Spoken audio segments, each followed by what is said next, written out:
छत्तीसगढ़ लोक सेवा आयोग मुख्य परीक्षा 2023 विषय निबंध भाग 1 अंतर्राष्ट्रीय एवं राष्ट्रीय स्तर के मुद्दे निर्देश निम्नलिखित विषयों में किन्हीं दो पर 750 शब्दों में निबंध लिखिए। दूसरा, प्रत्येक निबंध 50 अंकों का होगा। तीसरा, निबंध लेखन के लिए हिंदी अथवा अंग्रेजी भाषा को माध्यम चुना जा सकता है। पहला, G20, दूसरा इंडियन प्रीमियर लीग IPL, तीसरा 5G नेटवर्क का प्रभाव और चौथा आर्टिफिशियल इंटेलिजेंस का प्रभाव।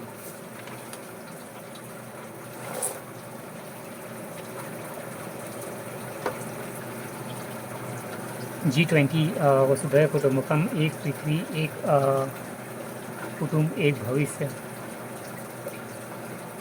महाउपनिषद के इस महावाक्य से पूरी दुनिया को एकता एवं पारिवारिक भाईचारे का संदेश देते हुए भारत ने 9 से 10 दिसंबर 2023 को G20 देशों के सम्मेलन के आयोजन का निर्णय लिया है। पहली बार जब पूरी दुनिया में कुल GDP का 80% का नेतृत्व करने वाले देशों का नेतृत्व करते हुए भारत सम्मेलन का आयोजन करेगा। G20 देशों का सम्मेलन दुनिया के 20 प्रमुख देशों अर्जेंटीना, ऑस्ट्रेलिया, ब्राज़ील, कनाडा, चीन, यूरोपीय संघ एवं France, Germany, Bharat, Indonesia, Italy, Japan, Mexico, रूस, सऊदी अरब, दक्षिण अफ्रीका, दक्षिण कोरिया, तुर्की, यूनाइटेड किंगडम और संयुक्त राज्य अमेरिका वैश्विक आर्थिक एवं वित्तीय मुद्दों पर चर्चा करने के लिए वित्त मंत्रियों और केंद्रीय बैंकों के गवर्नरों के लिए एक मंच की रूप में एशियाई वित्तीय संकट के बाद 1999 में G20 की स्थापना की गई। 2007 में वैश्विक आर्थिक एवं वित्तीय संकट को ध्यान में रखते हुए राज्य सरकारों के प्रमुख ने अपने स्तर पर अपग्रेड किया और 2009 में अंतर्राष्ट्रीय आर्थिक सहयोग के लिए एक प्रमुख मंच के रूप में नामित किया गया। G20 का तीसरा सम्मेलन इटली के रोम शहर में आयोजित हुआ, जिसके बाद भारत को इसकी अध्यक्षता प्राप्त हुई। G20 अध्यक्षता के तहत एक वर्ष के लिए इसका एजेंडा का संचालन कर सम्मेलन का आयोजन किया जाता है।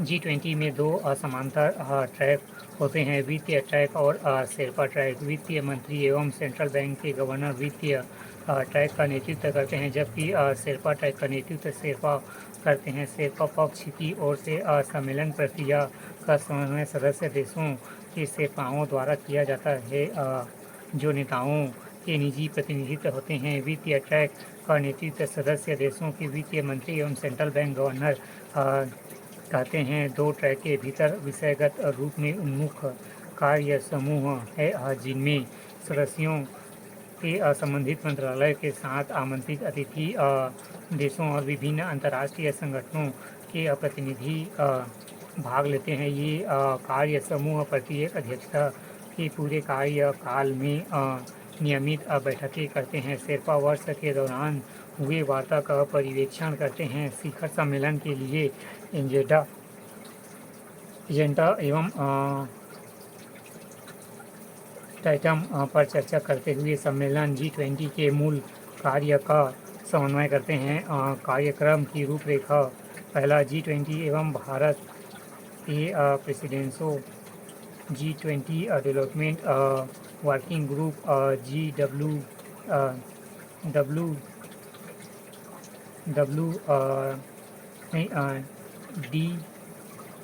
DWG की बैठक 13 से 16 सितंबर 2022 तक मुंबई में आयोजित की जाएगी। दूसरा, भारत 32 विभिन्न कार्यधाराओं में 50 से अधिक शहरों 200 से अधिक बैठकों की मेजबानी करेगा। तीसरा, G20 प्रतिनिधियों और मेहमानों को एक भारत की समृद्ध सांस्कृतिक विरासत की झलक और भारत एक साल का अनुभव प्रदान करेगा। प्राथमिकताएं: पहला, कोविड-19 महामारी में जलवायु परिवर्तन के व्यापक प्रभाव के तहत हमारे सिस्टम की कमजोरियों को उजागर कर दिया, इसलिए जलवायु परिवर्तन भारत के केंद्रीय मुद्दों में शामिल रहेगा। दूसरा, प्रौद्योगिकी आधारित ऊर्जा सभी विकासशील देशों के लिए अनिवार्यता के रूप में सामने आया, इसलिए ऊर्जा संरक्षण एवं केंद्रीय मुद्दे के रूप में सभी जिलों में G20 के लिए प्रासंगिक रहेगा। तीसरा, भारत दुनिया को लाइफस्टाइल एवं फॉर इन्वायरमेंट नामक कार्यक्रम से जोड़ने का प्रयत्न करेगा जिसमें भारत की समृद्ध प्राचीन परंपराओं और पर्यावरण जागरूकता को मिलाकर विश्व को विकास के लिए नई दृष्टि प्रदान करेगा।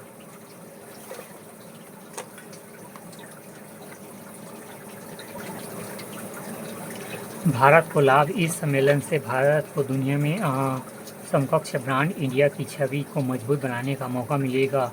भारत के पर्यटन स्थलों की लोकप्रियता में वृद्धि होगी। भारत में मेक इन इंडिया कार्यक्रम के तहत भारतीय उत्पादकों को प्रोत्साहन मिलेगा। भारत पूरी दुनिया के समकक्ष आतंकवाद के मुद्दे पर चीन एवं पाकिस्तान को कड़ा संदेश देगा। भारत की अर्थव्यवस्था को गति प्राप्त होगी। भारत की चुनौतियाँ। इंडोनेशिया में हुई समिट में रूस और यूक्रेन की जंग का असर नज़र आया। रूसी राष्ट्रपति पुतिन ने कार्यक्रम से दूरी बनाई।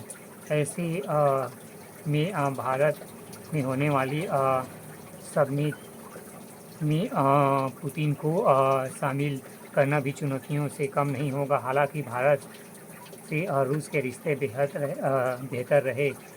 पीएम मोदी ने पुतिन के संबंधों में कभी दरार नहीं आई, इसलिए रूसी राष्ट्रपति के समिट में शामिल होने की उम्मीद है। कार्यक्रम के दौरान कई देशों ने लीडर्स के बीच चल रहे तनाव को कम करना भी आसान नहीं होगा। इतना ही नहीं, मंदी की तरफ बढ़ती दुनिया और ऊर्जा संकट से जुड़े सवाल का जवाब देना भी चुनौतियों से कम नहीं होगा। निष्कर्ष, भारत की बढ़ती वैश्विक धमक निश्चित ही पूरी दुनिया के लिए कल्याणकारी है। फिर भी यह समिट भारत के लिए एक वैश्विक सामर्थ्यवान देश के रूप में स्थापित करेगा। ऐसी आशा है कि विश्वास व्यक्त कर सकते हैं।